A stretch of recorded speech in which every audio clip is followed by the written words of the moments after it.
എല്ലാ പ്രിയപ്പെട്ടവർക്കും പുസ്തകപരിചയത്തിലേക്ക് ഹൃദ്യമായ സ്വാഗതം. ഞാൻ സുരേന്ദ്രൻ പുത്തഞ്ചേരി. ഇന്ന് ചാൾസ് ഡിക്കിൻസിൻ്റെ ഒലിവർ ട്വിസ്റ്റ് ഒരിക്കൽ കൂടി പരിചയപ്പെടുത്തുന്നു. അനാഥത്വത്തിൻ്റെ കൈപ്പറിഞ്ഞു വളർന്ന സാഹിത്യകാരനായിരുന്നു ചാൾസ് ഡിക്കിൻസ്. അതുകൊണ്ട് തന്നെ അദ്ദേഹം അനാഥരുടെ കഥ പറഞ്ഞപ്പോൾ അത് സ്വന്തം കണ്ണീരിൻ്റെ ഉപ്പ് കലർന്നതായി അനുഭവപ്പെട്ടു. ആഹ്ലാദകരമായ ബാല്യകാലത്തെക്കുറിച്ച് മാത്രം കേട്ടിരുന്ന ഇംഗ്ലീഷ് ജനതയ്ക്ക് ഡിക്കിൻസിൻ്റെ കഥകൾ പുതിയ അനുഭവമായി. ഒലിവർ ട്വിസ്റ്റ് എന്ന മാസ്റ്റർ പീസ് വായിച്ച് കണ്ണു നിറയാത്തവരായി ആരും ഇംഗ്ലണ്ടിലുണ്ടായിരുന്നില്ല. സമൂഹത്തിലെ അനീതിയെ ചോദ്യം ചെയ്യാൻ ഒരു കുട്ടിക്കുള്ള അവകാശത്തെ ഡിക്കിൻസ് ഉറക്കെ പ്രഖ്യാപിച്ചു. അനാഥാലയത്തിൽ ഒലിവറിന് കിട്ടുന്ന ആഹാരം കഴിക്കണമായിരുന്നു. വീണ്ടും ചോദിച്ചുകൂടാ. പക്ഷേ ഒരിക്കൽ അവൻ ഒരു കപ്പ് സൂപ്പിന് വേണ്ടി ചോദിക്കുക തന്നെ ചെയ്തു. ഒലിവറിൻ്റെ ഈ ചോദ്യം സാമൂഹ്യ അനീതിക്കെതിരെയുള്ള സാഹിത്യത്തിലെ ആദ്യത്തെ ബാലഗർജനമായി പരിഗണിക്കപ്പെടുന്നു. നന്മയുള്ള കുട്ടികൾക്ക് നന്മ തിരിച്ചു ലഭിക്കും എന്ന പാഠം കുട്ടികൾക്കും, കുട്ടികൾ വെറും കളിപ്പാട്ടങ്ങളല്ല എന്ന പാഠം മുതിർന്നവർക്കും എന്നേക്കുമായി നൽകുകയാണ് ചാൾസ് ഡിക്കിൻസ് തൻ്റെ ഭാവനാബാലനായ ഒലിവർ ട്വിസ്റ്റിലൂടെ ചെയ്യുന്നത്. പേമാരി പെയ്തിറങ്ങുന്ന ഇംഗ്ലണ്ടിലെ ഒരു കാളരാത്രി. കാറ്റും മഴയും മൂലം തെരുവുകൾ വിജനമാണ്. അവിടെ ഒരു തെരുവ് വിളക്കിൻ്റെ ചുവട്ടിൽ ഒരു സ്ത്രീരൂപം പ്രാണവേദനയോടെ നിലവിളിക്കുന്നു. അവരെ സഹായിക്കാൻ ആരുമില്ല.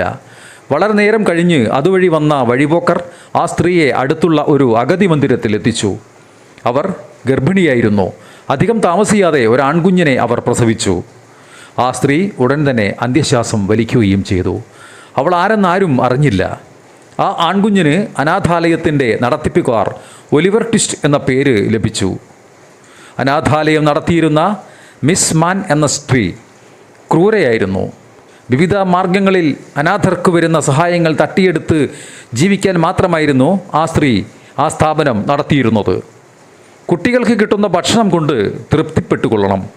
ഒരിക്കൽ ഒരു കപ്പ് സൂപ്പ് ചോദിച്ചതിൻ്റെ പേരിൽ ഒലിവർ ട്വിസ്റ്റിന് നല്ല അടിയാണ് കിട്ടിയത്. അന്ന് വരെ ഒരു കുട്ടിയും അങ്ങനെ ചോദ്യം ചെയ്തിരുന്നില്ല.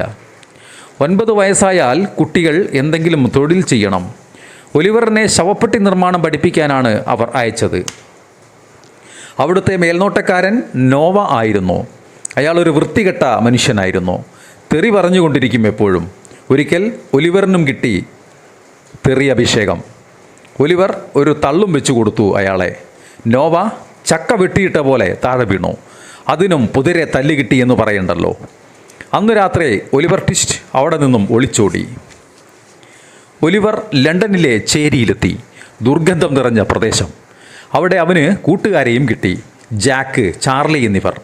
പിന്നെ പ്രായം കൂടിയ ഫാഗലും അദ്ദേഹത്തിൻ്റെ സുഹൃത്തായി. സത്യത്തിൽ ഫാഗലിന് ഒരു പിടിച്ചുപറി ഗ്രൂപ്പുണ്ടായിരുന്നു. അവർ ഒലിവറിനെ പോക്കറ്റടി പഠിപ്പിച്ചു. ഒരിക്കൽ പോക്കറ്റടിയുടെ പേരിൽ ഒലിവർ പിടിക്കപ്പെടുകയും ചെയ്തു. സത്യത്തിൽ പോക്കറ്റടിക്കാരൻ ശ്രമിച്ച കൂട്ടുകാർ രണ്ടും രക്ഷപ്പെടുകയും ഒലിവർ പിടിയിലാകുകയുമായിരുന്നു സംഭവിച്ചത്. ബ്രംലോക്ക് എന്ന മനുഷ്യനായിരുന്നു ഒലിവറിനെ പിടികൂടിയത്. കൊച്ച് ഒലിവറിൻ്റെ കഥ കേട്ട് അലിവ് തോന്നിയ അദ്ദേഹം അവനെ വീട്ടിൽ കൂട്ടിക്കൊണ്ടുപോയി. ഒലിവർ സ്നേഹവും സുഖവും എന്തെന്ന് ആദ്യമായി അറിഞ്ഞത് ലോക്കറിൽ നിന്നാണ്. അവൻ ലോക്കിനൊപ്പം താമസം തുടങ്ങി. ഫാഗിൻ്റെ പിടിച്ചുപറി കൂട്ടം ഒലിവറിനെ അവിടെ നിന്നും തട്ടിക്കൊണ്ടുപോയി. കടയിൽ കൊടുത്തുവിട്ട പണവുമായി അവൻ മുങ്ങി എന്നാണ് ലോക്ക് കരുതിയത്. ഇത്തവണ കൊള്ള ചെയ്യാനാണ് തമ്മാടിക്കൂട്ടത്തിൽ നിന്ന് ഒലിവറിന് പരിശീലനം കിട്ടിയത്. അവനെ ഒരു വീടിൻ്റെ ജനലിലൂടെ ഉള്ളിലേക്ക് വിട്ട് കൊള്ള നടത്തുകയായിരുന്നു പദ്ധതി. പക്ഷേ ഇക്കുറിയും പരിപാടി പൊളിഞ്ഞു. മറ്റുള്ളവർ രക്ഷപ്പെട്ടു. ഒലിവർ പിടിയിലായി. പക്ഷേ മിസ് മെയ്ലി എന്ന ഒരു നല്ല സ്ത്രീയുടെ വീടായിരുന്നു അത്.